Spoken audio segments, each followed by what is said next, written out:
पगार वही है, हिसाब कटते जा रहा है। एक मिनट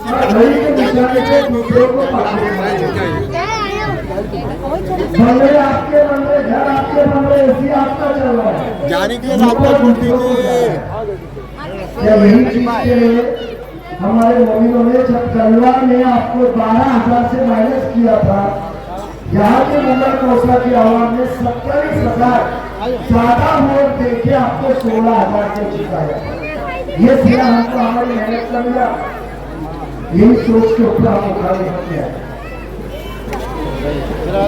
हम टोरेंट को बढ़ाएंगे, हम आपको वादा देते हैं। सिर्फ आपसे चाहिए तो आपका एक वोट, और ये सिर्फ मैं नहीं दे रहा हूं, कलवा के आवाम की भी वही डिमांड है।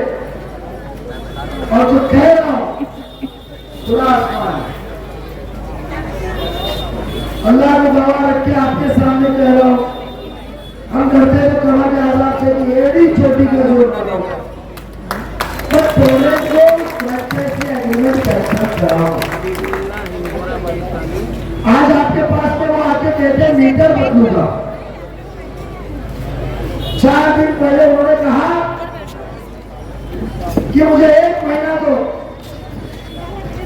मैं अंदर बन के 1 महीने में मंत्री बनूंगा, और मैं मंत्री बनने के बाद में मैं 1 महीने के अंदर टोरेंट को भगाऊंगा। हमने उसका जवाब दिया कि आवाज साहब आप 1 महीना मान लो, ये आवाम ने, अल्लाह ताला ने आपको टोरेंट आया 1 मार्च 2020 को, उसके 3 महीने पहले आपको मंत्री बनाया था, 1 नहीं। आप भूल गए आवाम को, ये आवाम की तकलीफ को। इतना ही नहीं, मुकम्मल 2.5 साल आपको मंत्री पद मिला, जब भी टोरेंट निकालने नहीं आया। जब हमने ये जवाब दिया तो गुजर साहब, अमर साहब का गिरगट का रंग पील बदल गया, और उन्होंने कहा मैं टोरेंट नहीं करूंगा, मैं मीटर बदली करूंगा। कल मीटर की छोटी लाके दिखाएंगे हम टोरेंट की, तो कहेंगे मैं मीटर बदली नहीं करूंगा, मैं आपकी केबल बदली करूंगा। उसकी वजह जब तक 20 तारीख आ जाएगी और 20 तारीख को आप वोट दो, वो कहते हैं कि आप फिरका परस्त ताकतों के साथ जुड़े हुए, नजीब का वोट तो फिरका परस्त ताकत को वोट, नजीब को वोट थोड़े तो बीजेपी को वोट, यही कह रहे ना वो जितेंद्र आवाज साहब। इसके लिए कह रहा हूं कि आज भी एहतराम है। हम ये तरबियत इस्लाम में सीखे हैं कि मुखालिफत को भी, एक आपका मुखालिफत में कोई खड़ा भी है या आपके सोच के खिलाफ है तो उसको भी एहतराम से बात करें। आपकी तरह नहीं कि 2 भाइयों में इंतशार पैदा करे, 2 दोस्तों को लड़ाए, किसी को झंडा निकाले लड़ाए, किसी को मारामारी से लड़ाए, और खुद बंगले में आराम से बैठे।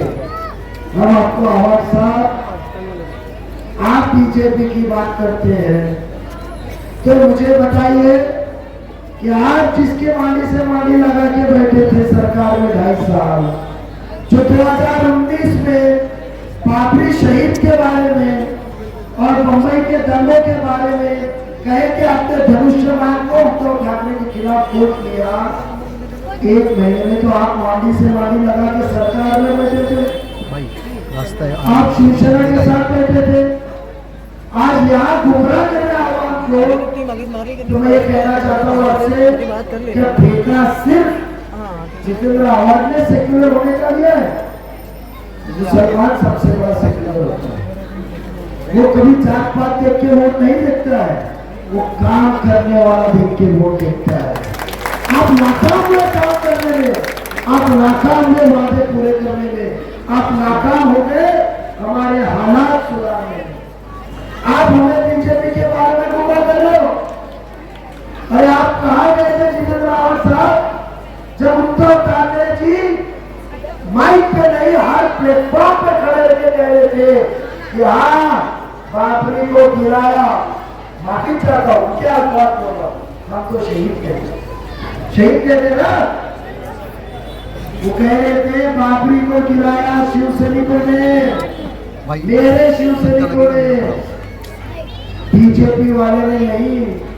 तो आप कहाँ गए थे जितेंद्र रावत साहब, जो मुमरा के आवाम को ऊट सूट रस्ते पे उतारते थे? चलिए आपके बयान कहाँ गए? क्यों ने आपने ऐतराज जताया? क्यों ने आपने ऐतराज जताया कि उद्धव ठाकरे जी, मैं जिन वोटों के दुआओं से जीत के आता हूँ वो मुसलमान है, आपकी ये बात चलेगी नहीं? कहा पे वो कहते हैं वो शिवसेना की सोच आ रही है, हम तो सरकार में मजबूर हैं और साथ में सेक्युलर होने के नाते हम इसको मान रहे। ये उद्धव ठाकरे के पार्टी के खिलाफ 2019 में लड़ते हैं, साथ में सरकार में जाते हैं, तो हमें भी हुआ है इलेक्शन में जीत के बाद जा सकते हैं। ये आज सोच क्यों है? आज एक मुस्लिम कियादा की लीडरशिप मेरे माँ बहनों और बुजुर्ग और नौजवानों के द्वार से आगे बढ़ रही है। आज हमारे बिरादरी से कोई एक आगे जा रहा है जो हमारे सुख दुख में साथ में आएगा, हमारे मुस्तकबिल का भला करेगा, तो आपको पीछे भी आएगा नहीं? हम तो आपके दरवाजे पे आए थे, कोई भी मोमिन को दे दो 50% हम ज्यादा है, तो आपने क्यों नहीं किया? आप सेक्युलर में ठेका लेकर बैठे थे, तो आप कहां थे जब 4 दिन पहले तो संजय राउत जी ने, राज ठाकरे जी ने कहा कि मैं सरकार में आऊंगा तो मस्जिद के ऊपर से भोगे उतरा दूंगा, कानून लाऊंगा। तो ये उद्धव ठाकरे जी की पार्टी को जब हमने खासदार चुन के दिया, खासदार जी ने सुबह 4 उठ के बगैर नाश्ते के बगैर खाने हम माँ बहनों से लेके आप लोग 4 घंटा रुक के धूप की तपिश में, मेरे की धूप की तपिश में वोट थे। उनका बयान क्या आना चाहिए था कि आप कौन उसे भोगे निकालने वाले, और उसका बयान क्या है संजय राउत जी का? भोगे उतारने को कायदा कहाँ रखता है? आप मुसलमानों के साथ खिलवाड़ कर रहे की वोट के लिए। हम तो वोट के लिए नहीं करते, हम तो खुलेआम हमारी सोच सामने रखते। जहाँ कौन का मसला आता है तो ये राजू अंसारी हो या नजीब मुल्ला हो या स्टेज पे बैठे हो, खुल के आपके साथ आते। ये कहते हैं आप सदर की गुस्ताखी रसूल के ऊपर रामगिरी महाराज के ऊपर पूरा तो हमने दाखिल किया था, आप बात में पहुंचे। मैं आज एक आपको याददाश्त के लिए बताता हूँ ये कितना हमको गुमराह करना है। जितेंद्र रावत ये हमको तोहमत लगाता है, इनका आला सदर 16 साल है, हम तो अजीब दादा से जुड़े थे। आज आती खुली 1999 में सलमान रश्दी नाम का एक शख्स ने एक किताब में आप सल्लल्लाहु अलैहि वसल्लम के खिलाफ कुछ वाक्य लिखा, वो हराम खोल के कभी ना वापस का नहीं कुछ बुजुर्ग यहाँ मौजूद है, याद आया आपको? 1989 में सेटलिंग कोशिश करके सलमान रश्दी नाम का शख्स सीधे खड़े रहे तो याद आया? बहुत करिए सही वो वाक्य याद करे। 200 से 300 मुसलमान निहत्ते नौजवान बुजुर्ग उसको पढ़ा दी थी ब्रिटिश हाई कमीशन ने। वो मुंबई में ब्रिटिश हाई कमीशन के सामने एहतजाज करने को गए, प्रोटेस्ट करने को गए थे। वहां लाठीचार्ज नहीं, वहां सामने मुंह के ऊपर मुंबई पुलिस ने 1989 फरवरी में, मैं डेट भी देता हूँ 25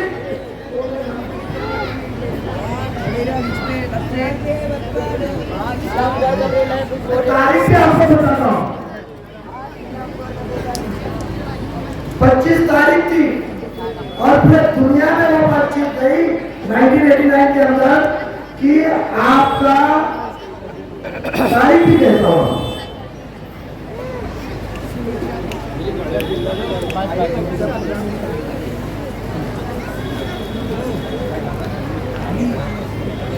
पच्चीस फरवरी 2000 कभी उसके अंदर 12 मुसलमान मरे। कितने? उनका गलती क्या थी कि गुस्ताखे रसूल को सजा मिलनी चाहिए। ब्रिटिश गवर्नमेंट ने उसको मना कैसी की? वो एहतजाज करने गए थे। ना उनके हाथ में लकड़ी थी, ना बंदूक थी, ना तलवार थी, ना नफरत थी। पाते नबी रसूल की मोहब्बत में वो गए थे। और उस वक्त मुख्यमंत्री कौन था? शरद पवार साहब थे। और वो आपको कहते अरे रामगिरी महाराज के खिलाफ जब हिंदू मुस्लिम की पूरी फौज निकली औरंगाबाद से, मेरे सब साथी और मैं खुद वो रैली में तो हमने खाने का भी इंतजाम कराया। जितेंद्र रावत साहब, आप बताइए वो रामगिरी महाराज की रैली के अंदर हमने सियासत बाजू में रखी, इनका जमीन की कियादत को कबूल की कि आप सल्लल्लाहु अलैहि वसल्लम रसूल के खिलाफ जिसने गुस्ताखी किया, एहतजाज के लिए कोई शख्स आया, हमें उसे ताकत देंगे। हम भूल गए आपके चर्चे कहाँ थे, आप कहाँ थे? और आज इलेक्शन में गुमराह कर रहे बीजेपी के नाम पे। तो शरद पवार साहब थे जिन्होंने कमिश्नर उन्हें कोई इंक्वायरी लगाई, बीके साफ करके पुलिस कमिश्नर बनाए में। मैं तो अच्छा था, 10वीं पास किया। और मैं मुसलमानों के सामने ये जनाना चाहता हूँ कि हमको चुनना है जो काम करता है, ना कि जो हमको प्रोग्राम बना के लाए। हमारी सोच है हिंदू मुस्लिम को एक करने की, इनकी सोच है वोट के लिए हिंदू मुस्लिम को अलग रखते, उनकी सीट ग्रहण करने। उसके बाद कहता हूँ ये शरद पवार साहब और ये जितेंद्र रावत, पूछिए उनको, उधर साहब कोई आए तो बोले 2014 में 2014 में 125 सीट बीजेपी की है। जितेंद्र रावत मंत्री थे जो सरकार में 125 सीट में बीजेपी ने शरद पवार साहब से न दरखास्त की, न इंतजार की, न लेटर दी। इन्होंने बिन शर्त, कोई शर्त के बिना कहा कि हम बीजेपी को तारीफ करते, सपोर्ट करते। जब भी आवाज साहब आपने आवाज क्यों नहीं उठाई कि मैं आमदारगी का राजीनामा देता हूँ? ठीक है, जब उठाने में नजीबुल्ला नहीं था ना, कोई मोदी आगे बढ़ने वाला नहीं था ना। और इतना ही नहीं, 4 दिन बाद जब मुख्यमंत्री की शपथ के बाद जब मतदान हुआ, वोटिंग हुई, आवाज दी, तो जितेंद्र रावत ने मंजूर करके आवाज दी है, ये रिकॉर्ड देता है। तो आपने बीजेपी को वोट दिया ना, आमदार तो हमने बनाया था, तो जब बीजेपी का दल क्यों आज निकाले?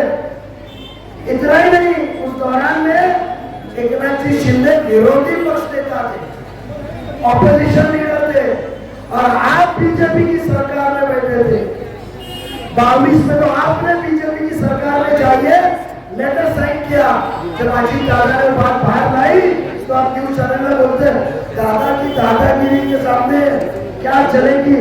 तो 2014 में आपको किसने दादागिरी की थी? और ये कैसे हम यकीन करें कि 24-23 तारीख के बाद आप फिर से बीजेपी में नहीं जाएंगे? 2 बार तो जा चुके। शरद पवार साहब को इनके पार्टी के जितेंद्र रावत साहब कहां थे जब पवार साहब ने 3 बार नरेंद्र मोदी जी प्रधानमंत्री हिंदुस्तान के बारामती में इफ्तिताह को बुलाया? आपने क्यों नहीं एहतजाज जताया? आपने क्यों रास्ते में मोर्चा नहीं निकाला पवार साहब के खिलाफ? बीजेपी से एतराज है ना आपको? मुसलमानों, मेरे भाइयों, ये गुमराह है, ये काम की चोरी है। हम बातें करते हैं भाईचारे की, हम आपको टोरेंट से आजादी दिलाई, आज रशीद कंपाउंड को हम कहते आपको कौसा कब्रिस्तान, डावला कब्रिस्तान जाना नहीं पड़ेगा। यहाँ से कौसा गांव का 115 सर्वे नंबर है, जो फॉरेस्ट की जमीन है। दिल्ली से हमने परमिशन लाई है। अब सिर्फ बड़ी जमीन के अंदर वो छोटी सी जमीन कितना एकड़ राजू, यानी तकरीबन 2.5 एकड़ हम कब्रिस्तान रशीद कंपाउंड वाले को देंगे। ये आप एक मौका, हम पानी के मसले को हल करेंगे, पानी की टाकी देंगे, 10 मिनट में पानी भरा के देंगे। आज हमारे यहाँ के बच्चे म्युनिसिपल स्कूल में कौसा चलते चौरी पारा, देवरी पारा, श्रीलंका आदिवासी पारे से कौसा जाते ना। हम आपको आपके हल्के में म्युनिसिपल स्कूल देंगे, स्कूल देंगे। हम रोजगार लाए। आज नशे में चलता है ये एरिया, जो नशे में है उनके लिए रिहाब सेंटर लगे और जो नशा बेचता है उसको अंदर डालेंगे। अरे पूरा मार्केट के अंदर नशे के ऊपर उसका नाम लिया तो धमकी भरे फोन आने लगते हैं। वीडियो तो नशे जो बेचता है, जिसके ऊपर 15-15, 20-20 केस नशा बेचने के वो टाइम करते हैं ना, जितने क्या नशे से तो हमारा मुस्तकबिल खराब कर रहा है, वो तुकारी को वोट देना चाहोगे? क्या गुमराह कर रहे हो? रामगिरी महाराज, विशालगढ़, क्या क्या? अरे विशालगढ़ में तो आप पिकनिक करके आए। विशालगढ़ तो आदमी दादा गया जो जाके उधर मुसलमानों को वापस से मदद कराया, जाके पूछो। आज हम है कि हमारे मदरसे के अंदर मुसलमान जो पीएच करके उलेमा पढ़ा है, सरकार उनको 18,000 16-18,000 रुपए बीएड को उलेमा को पगार सरकार देगी और 16,000 बीएड वाले को देगी। और जो बच्चे इस महाराष्ट्र के 75 बच्चे जिनका बाहर जाके पढ़ना आला मार्क्स लागे तो 40 लाख रुपए उसको सरकार मुसलमान कर्जा देगी के लिए। ये पास कराया वादा करके बैठे अजीत दादा ने और हमने कौन साइन किया साहब ने? कोई बीजेपी के उप मुख्यमंत्री देवेंद्र फडणवीस जी ने, वही शिवसेना के मुख्यमंत्री एकनाथ जी शिंदे साहब। तो काम और फैस किससे पहुंचा? और यह हमको बीजेपी के नाम पे गुमराह कर, ये जाति मफाद के लिए अपने पैसे का के वहां जा रहे।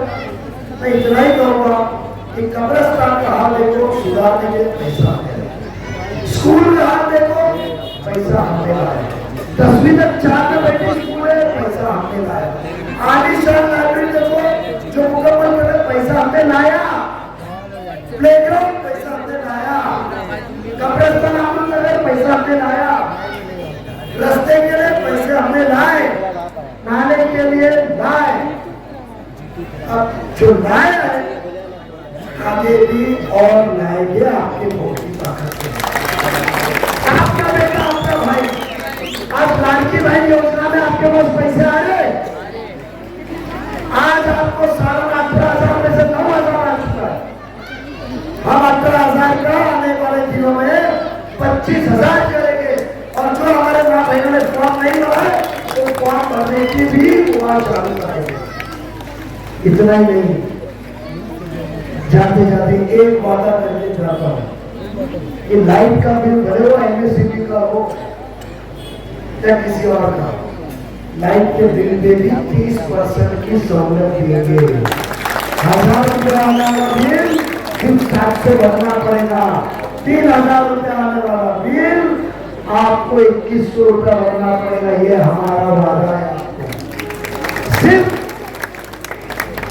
घड़ी के निशानी पे आप वोट कीजिए, आपके बेटे को मुकम्मल कामयाब कीजिए। हमारे कौम के इंसान को आप चीन के जीजिए, जो आपके बीच में लेके एक आपका दर्द समझने वाले को आप जिताइए। आपके बेटे को जिताइए, आपके भाई को जिताइए, आपके बीच में रहने वाला एक रहनुमा बनाइए। मैं आपको वादा करता हूँ, आपका बच्चा, आपका भाई आपको आधे रास्ते में छोड़ेगा नहीं। जो मुद्दे किया हो, जो तरक्की की राह पे लेके जा रहा हूँ, वो तरक्की का रास्ता खोलने के लिए आप मुझे जिताइए। 20 तारीख को ये निशानी किसकी होती है? जीत की, विक्ट्री रहते ना। मगर 2 रकात शुक्राना नमाज की भी ये निशानी है।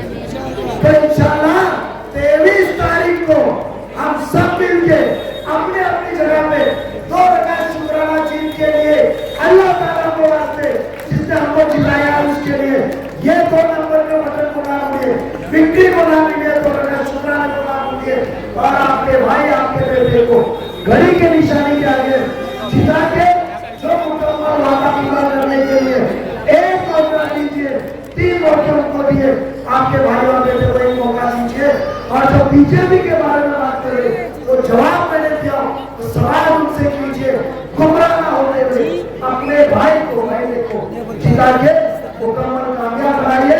ये उम्मीद और दुआ के साथ आपकी इजाजत देता हूँ। आपका बेटा, आपका भाई, आपका यूथ के लिए सोचेंगे, हमारे बच्चों के लिए सोचेंगे, हमारे बच्चों के रोजगार के लिए सोचेंगे, उनके बच्चों के जॉब के लिए सोचेंगे। ये बोलते अपने शब्द समाप्त करता हूँ। जय हिंद, जय महाराष्ट्र, अस्सलाम वालेकुम। चलने गए राजू भाई, चलने गए क्या?